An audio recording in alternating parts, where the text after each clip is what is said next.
Hello दोस्तों, नमस्कार। स्वागत करता हूं आपके अपने YouTube चैनल मस्ती विद मैथ्स में। आज का हमारा चैप्टर रहेगा मेंसुरेशन, क्षेत्रमिति। टॉपिक जो रहने वाला है वर्ग स्क्वायर। वर्ग से रिलेटेड जितने भी इंपोर्टेंट फैक्ट बनेंगे मैं आपको इसमें बताऊंगा, तो आप वीडियो को पूरा अंत तक देखना। जिसकी चारों भुजा बराबर हो उसको वर्ग कहते हैं। ऐसा चतुर्भुज जिसकी चारों भुजा बराबर हो उसको वर्ग कहते हैं, या फिर ऐसा चतुर्भुज जिसकी चारों भुजा बराबर हो उसको रोम्बस कहते हैं। रोम्बस और वर्ग दोनों की चारों भुजा बराबर होती है। सबसे पहले पॉइंट की बात करूं, अगर ये ए है तो ये भी आपकी ए होगी, ये भी ए होगी, ये भी ए होगी। नंबर 2, अगर मैं इसकी डायगोनल की बात करूं, विकर्ण की बात करूं, तो ये भी आपस में बराबर होते हैं। अगर ये डी होगा तो ये भी डी होगा। प्रत्येक कोण 90 डिग्री का होता है। जहां पर ये विकर्ण दोनों आपस में कट करते हैं वहां पे भी कोण कितने डिग्री का होता है? 90 डिग्री का होता है। ठीक है। अगर मैं इसके फार्मूले की बात करूं, क्षेत्रफल की बात करूं, एरिया की बात करूं, तो एरिया कैसे निकालोगे?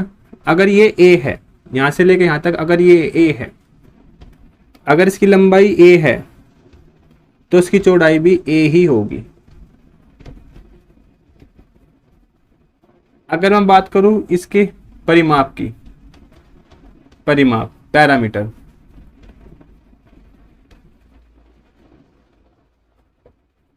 होता क्या है?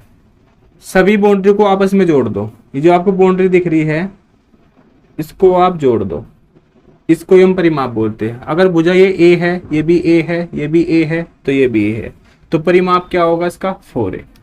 अगर मैं बात करूं इसकी डायगोनल की, विकर्ण की बात करूं,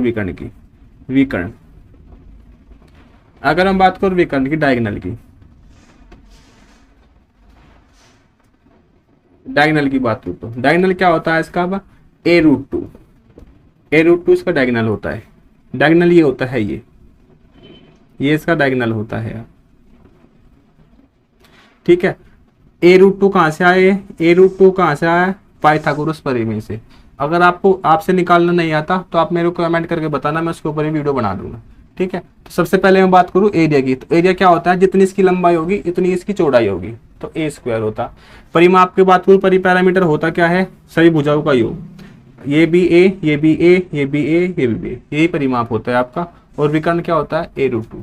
3 फॉर्मूले तो आते ही आते हैं। 2 फॉर्मूले हो रहे हैं, कौन सा है? कोई भी आपको वर्ग दे देगा और उसके अंदर वर्त बना के देगा आपको, कोई भी वर्त बना के दे देगा। अगर मान लो इसकी ये भुजा ए है, ये ठीक है, तो इसके अंदर वर्त की भुजा भी ए होगी, जिसको हम व्यास बोलते हैं। अगर मैं इसकी रेडियस की बात करूं तो बस आप वो करना क्या होगा? व्यास का आधा कर दो, यही आपका रेडियस होगी। यहां से लेके यहां तक की जो आपकी रेडियस होगी वो a/2 होगी। ठीक है। इसको हम बोलते हैं अंतःवृत्त। अगर वो आपसे अंतर्वृत्त की त्रिज्या बोले तो आप बोलोगे a/2 इन सर्किल। अगर सपोज करो आपसे ऐसे कह दे, कोई भी आपको एक वृत्त दे दे और उसके अंदर एक वर्ग बना दे। ठीक है। वर्ग मान लीजिए सपोज करो वर्ग है। ठीक है। तो इसकी अगर आपसे रेडियस पूछे, परिवृत्त की अगर आपसे रेडियस पूछे, अगर आपसे परिवृत्त की रेडियस पूछे,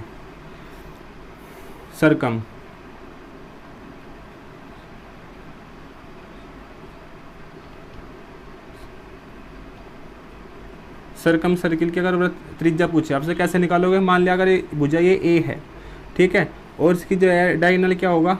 a√2 होगा, मैंने आपको बताया था। तो आपको करना क्या होगा? रेडियस में आप क्या करोगे? त्रिज्या निकालने के आप क्या करोगे? जो आपका डायगोनल दिया होगा उसका बस आधा कर दो, तो a√2/2 ये आपका रेडियस होगा। ठीक है। तो इससे रिलेटेड इतनी ही जानकारी बनती है जो मैंने आपको बता दिया। क्षेत्रफल कैसे निकाला मैंने आपको बताया, परिमाप कैसे निकाला वो भी मैंने आपको बता दिया, विकर्ण कैसे निकाला वो भी मैंने बता दिया।